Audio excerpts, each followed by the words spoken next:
Good morning बच्चों। आज हम कक्षा 4 का भाषा सेतु लेके आए हैं, जिसमें हम आज पाठ 3 हमारे राष्ट्रीय प्रतीक इन्हें पढ़ेंगे। तो चलिए बच्चों, आप अपनी बुक निकाल लीजिए बैग से और पेज नंबर 16 निकालिए और हम पढ़ते हैं। हमारे राष्ट्रीय प्रतीक यानी चिन्ह। इस पाठ में हमारे राष्ट्रीय प्रतीकों का उल्लेख किया गया है। प्रतीक यानी चिन्हों का उल्लेख किया गया है। हमें इन प्रतीकों के बारे में जानना चाहिए तथा उनका सम्मान करना चाहिए। भारत एक स्वतंत्र राष्ट्र है। भारत कैसा राष्ट्र है बच्चों? स्वतंत्र। हम सब भारत के नागरिक हैं। प्रत्येक राष्ट्र के कुछ प्रतीक चिन्ह होते हैं, प्रतीक होते हैं। प्रत्येक राष्ट्र के कुछ क्या होते हैं? चिन्ह होते हैं। हमें इनके प्रति सम्मान प्रकट करना चाहिए। इनके प्रति क्या प्रकट करना चाहिए? सम्मान, मतलब आदर प्रकट करना चाहिए। इन प्रतीकों का अपमान राष्ट्र का अपमान माना जाता है। अपमान का मतलब होता है निरादर, निरादर करना, अपमान करना। राष्ट्र का अपमान माना जाता है। अगर हम इन प्रतीकों का अपमान करेंगे तो समझ लीजिए कि राष्ट्र का यानी अपने देश का अपमान हो रहा है। जैसे पहला आ गया आपका राष्ट्रीय ध्वज। राष्ट्रीय ध्वज मतलब झंडा। राष्ट्रीय झंडा, इसका अपमान नहीं करना चाहिए। हमारा राष्ट्रीय ध्वज 3 रंगों का है। हमारा राष्ट्रीय ध्वज कितने रंगों का है? 3। इसीलिए इसे तिरंगा भी कहा जाता है। सबसे ऊपर जो है केसरिया रंग है। सबसे ऊपर केसरिया है, मध्य में यानी बीच में सफ़ेद है और नीचे गहरे रंग की पट्टी होती है। नीचे किस रंग की पट्टी होती है? गहरे रंग की पट्टी होती है। ध्वज की लंबाई चौड़ाई में 3 और 2 का अनुपात होता है। ध्वज यानी झंडे की लंबाई और चौड़ाई में 3 और 2 का अनुपात होता है। झंडे की लंबाई और चौड़ाई में कितने का अनुपात होता है? 3 और 2 का। 3 और 2 का अनुपात होता है। सफ़ेद पट्टी पर, समझ रहे हैं कि नहीं? 3-2 का मतलब समझ रहे हैं? जैसे 3, ये वाला हिस्सा 3 और ये वाला हिस्सा 2, इस तरह करके, ऐसे समझ गए बात को? चलिए आगे देखते हैं। इन चक्र में 24 सफ़ेद पट्टी पर अनुपात होता है। सफ़ेद पट्टी पर नीले रंग का चक्र बना होता है। सफ़ेद वाली जो पट्टी है इस पे किस रंग का? नीले रंग का। ये नीले रंग का क्या बना हुआ है? चक्र बना होता है। इस चक्र में 24 कमानियाँ होती हैं, तीलियाँ। ये तीली इस तरह 24 तीलियाँ। कितनी तीलियाँ होती हैं? 24 तीलियाँ होती हैं, यानी कमानियाँ होती हैं, जो प्रगति की सूचक होती हैं। प्रगति का मतलब समझ रहे हैं? तरक्की। प्रगति मतलब तरक्की की सूचक है। राष्ट्रीय प्रतीक। यह प्रतीक सम्राट अशोक द्वारा सारनाथ में बनवाए स्तंभ के ऊपरी भाग से लिया गया है। राष्ट्रीय प्रतीक जो है ये प्रतीक, इसको देख लीजिए। ये राष्ट्रीय जो प्रतीक है ये सम्राट अशोक द्वारा सारनाथ में बनवाए स्तंभ के ऊपरी भाग से लिया गया है। इसमें 4 सिंह हैं। कितने सिंह हैं? 4 सिंह हैं। ये दूसरा, ये तीसरा, ये और चौथा इस वाले के पीछे है। इस वाले के पीछे जो दिखाई नहीं दे रहा है।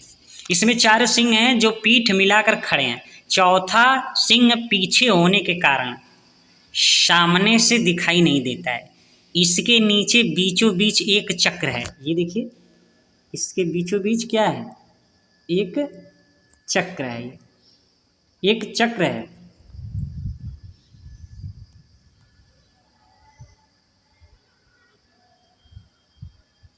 इसके नीचे बीचों बीच एक चक्र है, बनाया गया है। इसके दाहिनी ओर वृषभ यानी बैल। वृषभ मतलब बैल। वृषभ का मतलब समझ रहे हैं? ये बैल है। यहाँ देखिए बैल का चित्र। इसके दाहिनी ओर वृषभ यानी बैल और बाईं ओर घोड़ा। ये देखिए घोड़ा। अश्व है। इसके नीचे लिखा है सत्यमेव सत्यमेव जयते, देखिए ये लिखा है ना, सत्यमेव जयते। इसका अर्थ है सत्य की विजय होती है। इसका अर्थ क्या है? सत्य की विजय होती है। नीचे देखते हैं राष्ट्रीय पशु के बारे में देख लेते हैं। राष्ट्रीय पशु वनराज व्याघ्र, पैंथरा टाइग्रिस, ये इसका अंग्रेजी नाम है, पैंथरा टाइग्रिस। राष्ट्रीय पशु वनराज व्याघ्र, जिसको बोलते हैं पैंथरा टाइग्रिस, भारत का राष्ट्रीय पशु है। यह अपने आकर्षक रंग, विचित्र आकृति और शक्ति के कारण आदर का पात्र रहा है। बाघ की 8 जातियां हैं। बाघ की कितनी जातियां? 8 जातियां हैं। भारत में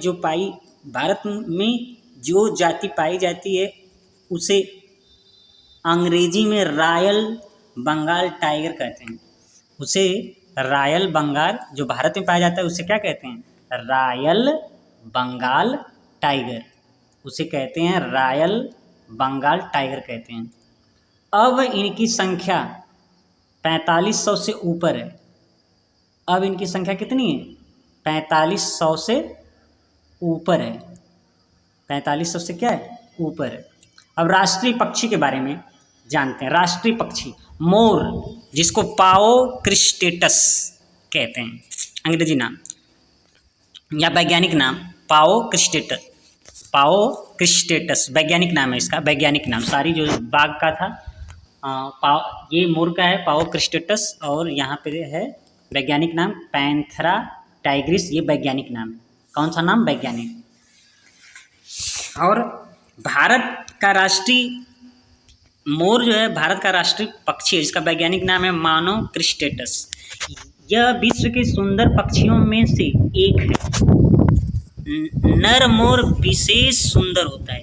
नर मोर जो है विशेष सुंदर होता है। इसकी नीली गर्दन और छाती, लंबी पूंछ और रंग बिरंगे पंख इसे आकर्षक बना देते हैं। जिस समय नर मोर अपने पंख फैलाकर मादा मोर के सामने वर्षा काल में नृत्य करता है, तब यह दृश्य बड़ा मोहक होता है। यानी राष्ट्रीय पक्षी मोर जो है, इसका वैज्ञानिक नाम पाओ क्रिस्टेटस है। यह भारत का राष्ट्रीय पक्षी है। समझ रहे हैं?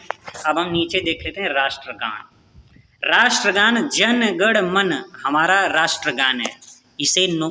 इसे नोबेल पुरस्कार विजेता श्री रविंद्रनाथ टैगोर ने लिखा था।